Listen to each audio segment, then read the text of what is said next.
Allahın salamı olsun üzərinizə. Allahın bağışlaması, afiyeti, mərhəməti, bərəkəti olsun sizə, ailənizə və müsəlmanların üzərinə. Bugün Ramazan ayının 21-ci günü dostlar və biz 21-ci cüzdəyik. Günə bir cüz oxuyaraq bugün 21-ci cüzə gəlib çatmışıq və bu o anlama gəlir ki, biz bugün 3 surəni ələ alacağıq. 3 surənin xülasəsi haqqında söhbət edəcəyik. İnşallah Loğman surəsidir, Rum surəsidir. Bir də Səcdə surəsidir ki, 21-ci surədə tam olaraq yerləşiblər. İlk öncə Rum surəsi haqqında danışmağa başlayaq. 21-ci surədə ilk öncə Rum surəsi gəlir. Belə ki, Rum surəsi dostlar, Qurani-Kərimdə 30-cu surədir. Nazil olduğu yer Məkkədir, Məkkə surələrindəndir. İçində 60 ayə var, surənin içində 60 ayə var. Mənası isə Rum Bizanslılar deməkdir. Mənası Rum sözünün Bizanslılar, yəni Roma imperiyası haqqında danışır. Surənin əvvəlində Romalıların qalib gəlməsindən danışır. Eyni zamanda surədə Allahın qüdrətinin dəlilləri, ailə evlilik haqqında olan ayələr, insanın yəni sevgi və məhəbbət uğrunda ailə qurmasına işarə olan ayə var burada, məşhur ayələrdən biridir. Eyni zamanda insan fitrəti, qiyamət və hesab günü. Yəni bunlar haqqında danışan bir surəmizdir ki, mütləq ələ alınıb incələnməsi gərəkən surələrdən belədir. Beləliklə, Bismillahirrahmanirrahim. Nur surəsi, Nur yox, Rum surəsi 21-ci ayədə Əziz Allah deyir. Bu mənim çox sevdiyim surədən biri olan ayədir. Deyir ki, ünsiyyətdə rahatlıq tapasız deyə sizin üçün özünüzdən zövcələr yaratması və aranızda məhəbbət və mərhəmət salması da onun dəlillərindəndir. Həqiqətən bunda düşünənlər üçün ibrətamiz dəlillər vardır. Dostlar, bu çox önəmli bir məsələdir. Kişi-qadın münasibətlərini belə bizə açıqlayan, nə, harda, necə olmalıdır deyən ayətlərdən, hökmlərdən, fikirlərdən biridir. Baxın, əziz Allah nə deyir? Deyir ki, ünsiyyətdə rahatlıq tapasız deyə sizin üçün özünüzdən zövcələr yaratması, aranızda məhəbbət və mərhəmət salması da onun dəlillərindəndir. Demək ki, əziz Allah bizə deyir ki, sizin ünsiyyətinizdə kişi qadından rahatlıq tapmalıdır, qadın da kişidən rahatlıq tapmalıdır. Rahatlıq nə zaman olur? Rahatlıq insanın qarşı tərəfdən arxayın olmasında baş verir. Yəni insan o zaman rahat olur ki, qarşı tərəf bilirsən ki, səni incitməz, yalan danışmaz, səninlə ünsiyyətdə xoşdur. Bu hər iki tərəf üçün aiddir və əziz Allah bunun bir düsturunu verir. Deyir ki, rahatlıq tapasız deyə. Yəni insanlar ünsiyyət qurarkən, evlənərkən bir-birinə rahatlıq verməlidir. Bir-birini narahat etməməlidir. Zaten narahat edən insanlar bir müddətdən sonra, yəni bir yerdə olsalar da, yəni qopurlar, yəni ayrılırlar. Bəzi yox, bir çox evliliklər kağız üzərində evlidir, amma qəlblərində və evin içində tamamilə ayrı, yad bir insanlardılar. Bu ona görədir ki, onlar ünsiyyətdə bir-birinə rahatlıq verməyiblər. Ya dilləri ilə narahat ediblər, ya istəkləri ilə narahat ediblər, ya xarakterlərinin çətin tərəfi ilə narahat ediblər. Yəni bir formada narahat ediblər və siz Allah da bu düsturunu gətirir, deyir ki, ünsiyyətdə rahatlıq tapasız deyə sizə özünüzdən zövcələr yaratması və aranızda məhəbbət və mərhəmət salmasında da onun dəlillərindəndir. Baxın, mərhəməti ikinci gətirir, məhəbbəti birinci gətirir sıralamada. Bu mənim diqqətimi çəkən bir belə sıralama olmuşdu oxuyanda.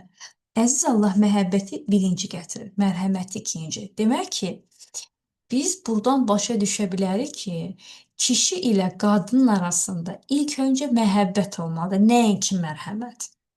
Ki, bir çox qadın burada səhvə yol verir. Yəni biz ana olduğumuza görə qoruyub, kollamaq, saxlamaq, qorumaq, xidmət etmək bizim o canımızda daha çox olduğuna görə, mərhəmət tərəfimiz daha basqın olduğuna görə biz qadınlar bunu kişiyə də yansıda bilirik. Amma ayətə baxanda görürük ki, birinci Allahü Teala məhəbbəti gətirir. Deyir, daha sonra mərhəmət elə. Bəs yaxşı, məhəbbət nə zaman ərsəyə gəlir? Məhəbbət kişi və qadın arasında cazibə olanda əmələ gəlir. Yəni cazibə nə zaman əmələ gəlir? Cazibə bir-birini arzulaması nəticəsində olur. Yəni kişi qadını arzulayacaq, qadın da kişisini arzulayacaq.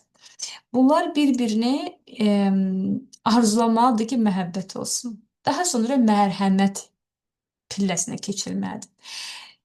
Amma təəssüf olsun ki, bizlər həm mental olaraq, həm ə, təbiətimizdən irəli gələrək ünsiyyətimizə ilk öncə mərhəmət qatırıq və bu bir çox qadının uduzmasına səbəbdir.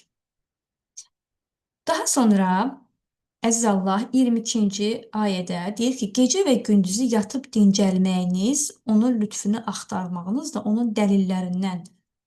Demək ki, baxın, nə edəcəyik? Biz gecə yatacağıq. Əziz Allah gecə yuxusunu dincəlmək kimi adlandırır.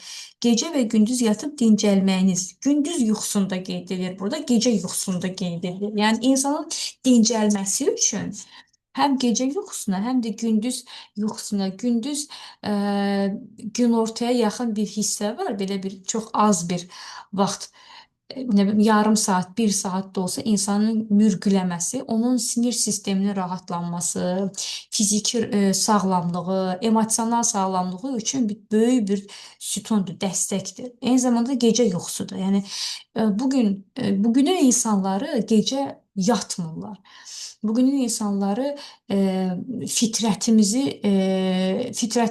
öz əlimizlə belə dəyişirik.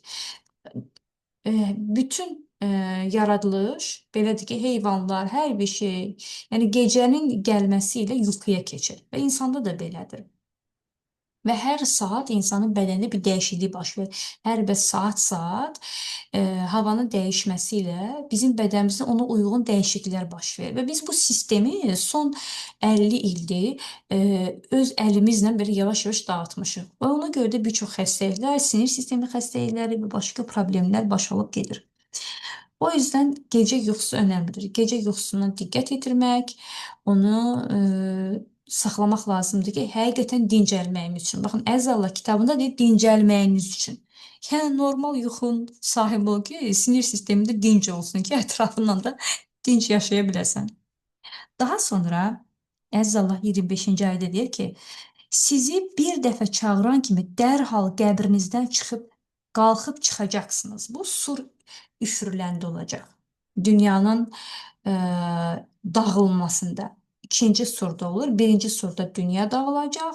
İkinci surda isə insanlar yerin bağrından bir-bir Allahın mizan gününə, haqq hesab gününə qalxacaqlar. Və bu da onu bildirən ayətlərdən biridir. Daha sonra 30-da deyir ki, Allahın yaratdığını heç cür dəyişmək olmaz. Ki bir çox fətvalar buna bax bu ayəyə nəzərən verilibdir. Məsələn, kosmetoloji prosedurlar və estetik dəyişikliklərin bir çoxuna da İslam alimləri də məhz bu ayətə görə icazə vermir ki, Allah-u Teala deyir ki, Allahın yaratdığı heç cür dəyişmək olmaz. Yəni Allah-u Teala səni bu burunda, bu qaşda, bu qulaqda, bu gözdə veribsə, bunu dəyişmək olmaz. Yalnız istisna hal orada gətirirlər ki, onun sağlığına ciddi problem törədərsə və yaxud da ciddi formada gözə çarpan bir eyib varsa bu zaman hə, amma bu günümüzü ələ alanda günümüz insanları nə edir? Yəni, günümüz insanları öz gözəl burnunu, qaşını, gözünü, qulağını, çənəsini, üzünü tamamilə dəyişib püskünə qoyurlar və bu İslam açısından icazə olmayan bir şeydir və bunu təəssüf ki, dindar qadınlar dedirlər. Bunu təəssüf ki, dindar qadınlar dedirlər. Allah öz ayətində isə açıq deyir, bunu etmək olmaz. Allahın yaratdığını heç cür dəyişmək olmaz, qısa və konkret. Sonra deyir ki, tövbə edərək ona üz tutun. O kəslər ki, öz dinini bölüb firqələrə ayırdılar və hər firqə öz təriqətini üstün tutub sevinir, üstün bilib sevinir. Əziz Allah, tövbə edərək ona üz tutun deyir. Ramazan ayında son 10 gündəyik, əzizlər. Hər gün bir dəfə də olsun 2 rükətlə tövbə namazı qılmalıyıq. Tövbə namazını qıldıqdan sonra öz ağlımızdan bir-bir nələri etmişik, hansı səhvləri edirik, onu keçirib Allahdan onu tamamilə tərk etmemiz üçün kömək istəməliyik və tövbə ilə Allaha üst tutmalıyıq, əziz dostlar. Təkcə dilimizlə yetmir, fikrimizdən keçirməklə yetmir. Bir səccadəmizi yerə salıb, üzümüzü qibləyə çevirib, Allahla səmimi söhbət etmək lazımdır. Və tövbə haqqında Quran-Kərimdə say-say bitməz ayətlər, bu əmələ təşviq edən fikirlər vardır. 32-də nə deyir? O kəslər ki, öz dinini bölüb firqələrə ayırdılar və hər firqə özündə olanı üstün tutub sevinir. Bundan öncəki surələrdə də var idi bu fikir. Yəni günün reallığına baxanda tək bizdə yox, yəni fərqli dinlərdə də bunu müşahidə etmək olur ki, insanlar hər kəsən öz məzhəbində, öz firqəsində olanı üstün tutur və olana sevinir və çox az insanlardır ki, bundan sıyrılır dostlar, çox az insanlar. Bu bizə işarədir ki, bir məzhəbin ciddi tərəfdaşı olmayaq. Heç bir məzhəbə ciddi fanatik məzhəbdə olmayaq. Bir məzhəbin fanatik şəxslərindən biri olmamağımıza dəlil olan ayətlərdəndir. Daha sonra Allah-u Teala deyir ki, öz əlləri ilə etdikləri günahlara görə onlara bir bəla üz verdikdə dərhal ümidlərini üzərlər. Baxın, ayədən çıxaracağımız nəticədən də bilirsiniz nəzir. Bəzi bəlalar bizim öz əlimizlə öz başımıza gələr. Xəstəlik ola bilər, maddi sıxıntı ola bilər, itkilər ola bilər, hər hansı fiziki problemlər ola bilər. Həmin o başımıza gələn bəlalarda durub düşünmək lazımdır ki, bu mənə niyə gəlibdir? Bu mənim öz əlimdən gəlib. Öz əlimdən necə olur? İnsan öz əli ilə, yəni öz sözləri, hərəkətləri, səhv aldığı qərarlar, etdiyi kobud səhvlərə görə həyat ona fərqli çətin yollara salır. Və orada insan öz əli illədirmi başına gələn və yaxud da deyilmini araşdırmalıdır və onun tövbəsinə getməlidir daha sonra. Hə, insan gördü ki, bəli, başıma gələn bu xəstəlik, çəkdiyim bu maddi sıxıntı, evimdə bitməz tükənməz bu huzursuzluq, ailəmlə aramda olan bu soyuqluq, öz dilimlə, öz əlimlə, öz kobudluğumla etdiyimin nəticəsidir və ona görə bu sıxıntıları yaşayıram. Onda nə edəcəksən? Onda 31-də deyildiyi kimi, Rum 31-də tövbə edəcəksən Allaha və Allahdan səni dəyişməsini istəyəcəksən. Daha sonra 38-də deyir ki, qohum əqrabaya, yoxsula və müsafirə onlara çatacaq haqqını ver. Ümumiyyətlə qohum əqraba mövzusu Qurani-Kərimdə ciddi ələ alınan mövzulardan biridir dostlar. Sıralamada baxanda əziz Allah qohum əqrabanı ilk sırada gətirir valideynlərdən sonra. Yaxşılıq etməli, ünsiyyət qurmalı, ülfət qurmalı, dərdinə yanmalı insanlar kimlərdir? Fikirləşsək, düşünsək, onlardan ilk sıra qohum əqraba gəlir. Daha sonra dostlar, digər möminlər və yaxud da fərqli insanlar. Ancaq qohum əqraba ilk birdədir. Və əziz Allah 38-də də deyir ki, qohum əqrabaya, yoxsula və müsafirə çatacaq haqqını ver. Onlara çatacaq haqqını ver. Sonra var dövlət deyir, insanların var dövləti sayəsində artırmaq məqsədi ilə sələmə verdiyiniz mal Allah yanında artmaz. Sələmin haram olduğuna, bəyənilməyən bir şey olduğuna, Allahın icazə vermədiyinə dair olan ayətlərdən biridir. Sələm haqqında daha ağır bir ayətlər var ki, Allah və onun peyğəmbərinə müharibə açırsınız deyə bir ayətimiz var. Sələmin şiddətini göstərir. Daha sonra deyir ki, insanların öz əlləri ilə etdiyi əməllərin nəticəsi olaraq quruda və dənizdə fəsad törəyir ki, Allah onlara etdiklərinin bir qismini daddırsın. Baxın, deyir ki, quruda və dənizdə fəsad törəyir. Kimin nəticəsində? Öz insanların öz əlləri ilə. Və bu günləri baxanda, məsələn, Xəzər dənizə baxırıq, tullantılara, çirkinliklərə baxanda görürsən ki, hamısı insanların öz əlləri iləndir. Allah-u Teala bizə təmiz dəniz vermişdi. Təmiz dənizdə heyvanlar vermişdi. Bu günləri dünyada atıklara görə balıqların da qidası dəyişib. Balıqların da ümumən bizə verəcəyi sağlıqlı vitaminlər dəyişibdi. Dənizlərin çirklənməsinə görə. Sonra deyir ki, Əzizallah 53-də sən deyir, haqqı yalnız və yalnız müsəlman olub ayələrimizə iman gətirənlərə eşitdirə bilərsən. Baxın, müsəlman olub ayələrimizə iman gətirənlərə eşidə bilərsən. Bu günləri müsəlman toplumunda yaşayan, özünü müsəlman elan edən, elə qələmə verən insanların bir çoxunu dindir. Qurani Kərimin inkar edəcəklər. Məsələn, deyir ki, oradan gələn varmı və yaxud da o peyğəmbər yazıb o kitabı və yaxud da Quranın Allah kitabı olduğuna dair nəyi var? İçində şübhəsi var. Bu doğru bir şübhə deyil dostlar. Bundan uzaq qaçmaq maksimum. Daha sonra Əziz Allah deyir ki, səbirli ol. Həqiqətən də Allahın vədi haqdır. Qoy axirətə yəqinliklə inanmayanlar səni qeyri-ciddi olmağa və dindən dönməyə sövq etməsinlər. Bu çox ciddi bir uyarıcıdır. Ayələrdən biridir. Rum 60 deyir, bax, səbirli ol deyir. Qoy səni axirətə inanmayan insanlar öz dində ciddi, qeyri-ciddi olmağa icazə vermə ki, səni öz dində qeyri-ciddi olasan və icazə vermə ki, səni dindən döndərsinlər. Demək ki, buradan belə nəticə çıxır ki, insan dinində ciddi olmalıdır. İnsan dinindən dönməməyə çalışmalıdır və bunun üçün də səbr gərəkdirir, bilgi gərəkdirir. Baxın, səbr bir xarakter gərəkdirir. Nə deməkdir? Məsələn, Allah-u Teala sənə bir qadın olaraq örtünməni deyir, eləmi? Namazını qılmağını deyir və digər əməlləri yerinə yetirməni deyir. Ancaq məsələn, sənin bir dostun var, mənim bir dostum var ki, nə namazı var, nə örtüsü var, nə Allah qorxusu var, nə Allah sevgisi var.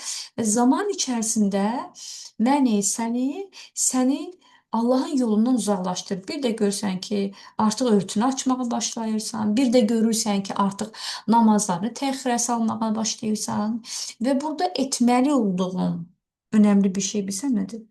Səbirli olub onların sənin fikrini dəyişməsinə icazə verməməlidir, xarakterli olmalıdır. Ən yaxşısı həqiqətən yolu dəyişməkdir.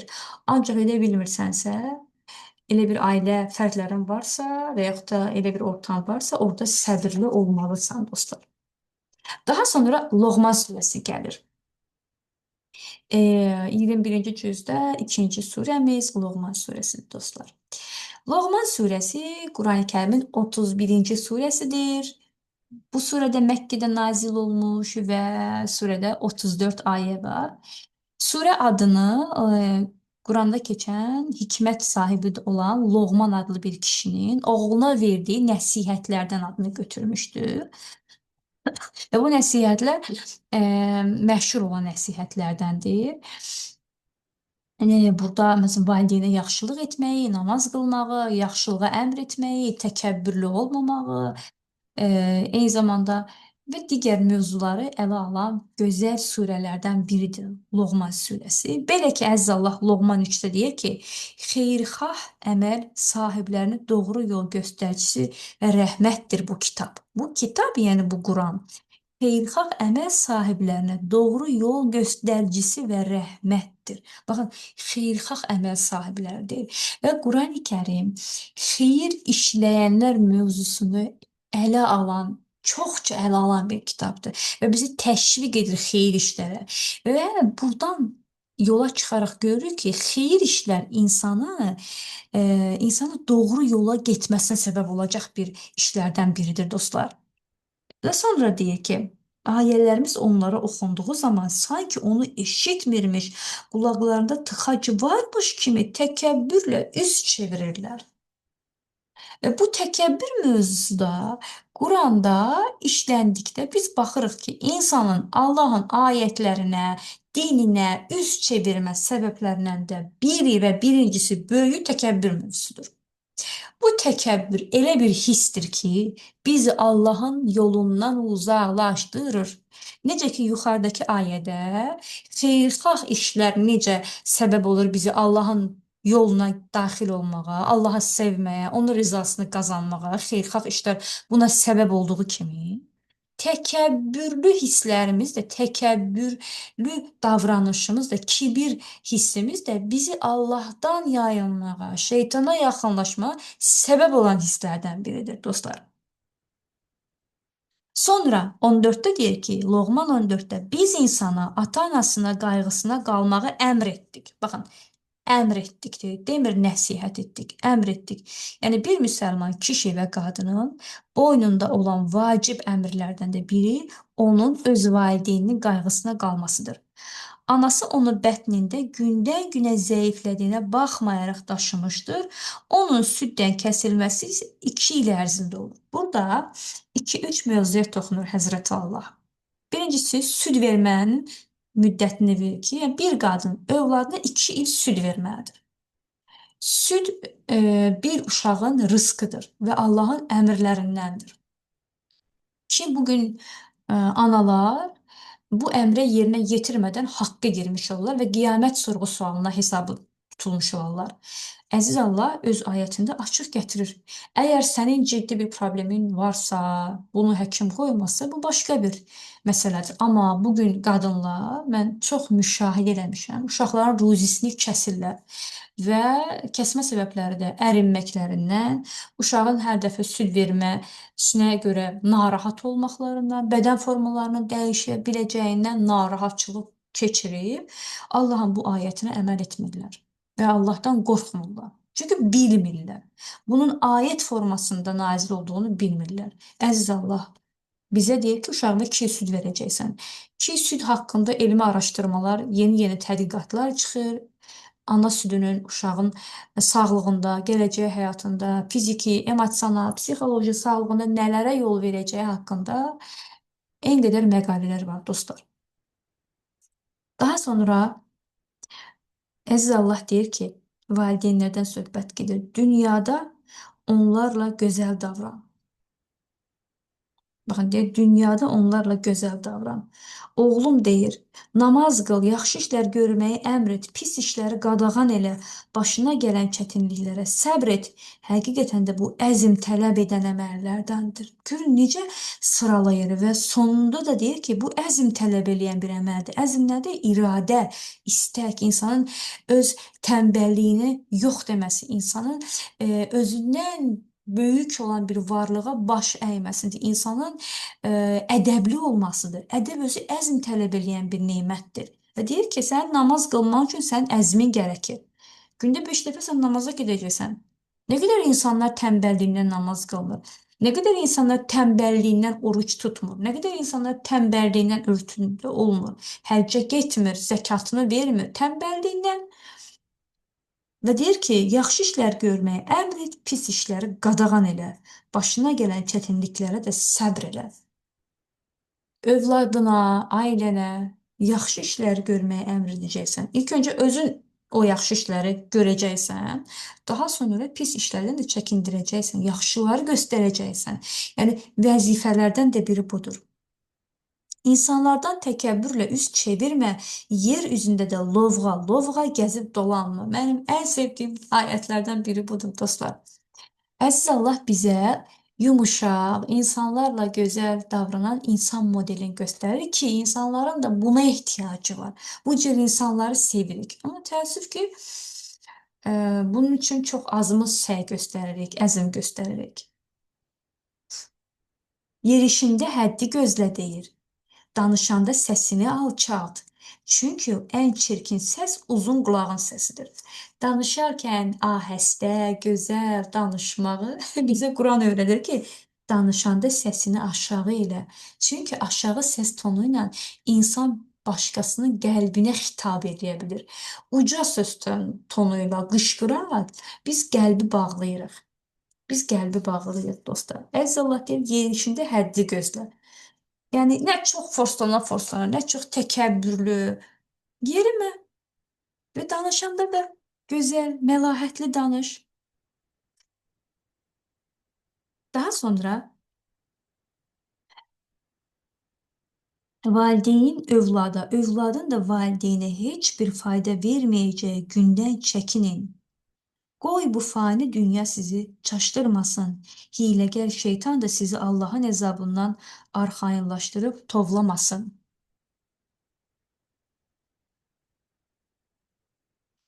Demək, valideynin övlada, övladın da valideynə olan heç bir faydası olmayan gün deyir.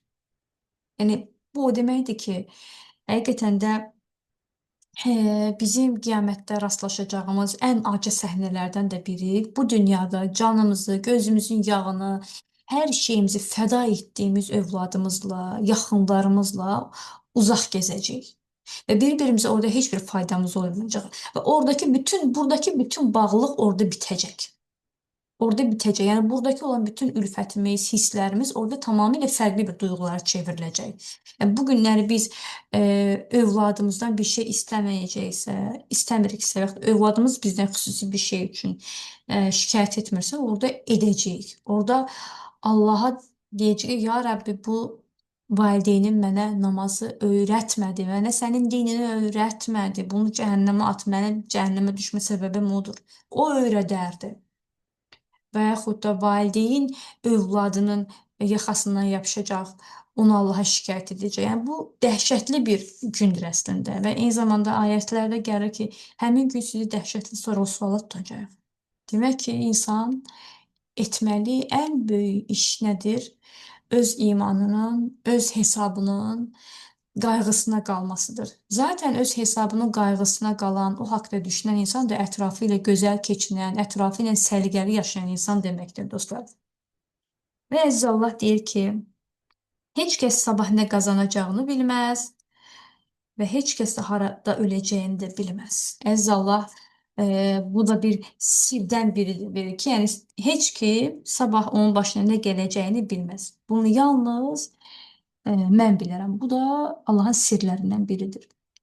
Növbəti ayə Səcdə surəsidir. Növbəti, daha doğrusu surəmiz Səcdə surəsidir. Əziz dostlar, 21-ci cüzdə yerləşən surələrdən biri də Səcdədir. 32-ci surəmizdir. Qurani-Kərimdə nazil olan 32-ci surədir. Məkkədə nazil olmuş surələrdəndir. İçində 30 ayə var. Adının mənası səcdə, yəni hamının bildiyi, Allahın qarşısında təzim etmək deməkdir. Səcdə sözündən götürübdür bu ad mənasını. Belə ki, bu surədə də surənin əvvəlində göylərin və yerin yaradılışı, Quranın Allah tərəfindən nazil olması, qiyamət və dirilmə səhnəsi, həqiqi möminlərin xüsusiyyəti, iman edənlərlə etməyənlərin fərqi kimi mövzuları ələ alan bir surədir. Yəni içindəki barındırdığı mövzular bunlardan ibarətdir. Belə ki, əziz Allah, Səcdə surəsi 11-də deyir, sizə müvəkkil olan ölüm mələyi canınızı alacaq. Ölüm bir haqdır, dostlar. Ölüm mələyi deyir, canınızı alacaq. Ki, ölüm mələyinin canımızı nə cür alacağına dair fərqli surələrdə, fərqli ayətlərdə onun şəkli şəmali göstərilibdir. Əziz Allah, bəzi yerlərdə ölüm mələyinin rahat canımızı alacağını, o möminlərə aid olan bir şeydir. Bəzi yerlərdə kafirləri isə ruh bədəndən çıxarkən başına və dalına sopa ilə vurub çıxaracağını deyir ki, onları kaş sən görəydin, deyir, ölüm mələyi onların canını necə onların başına vura-vura deyir, ruhlarını canından çıxarır. Əzabla.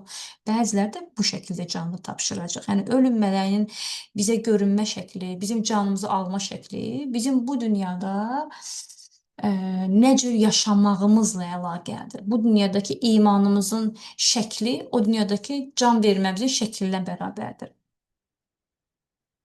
Daha sonra 12-də deyir ki, günahkarlar kaş ki deyir, günahkarları öz Rəbbi qarşısında başları aşağı dikərək, ey Rəbbimiz, biz gördük və eşitdik, bizi geri qaytar ki, yaxşı işlər görək.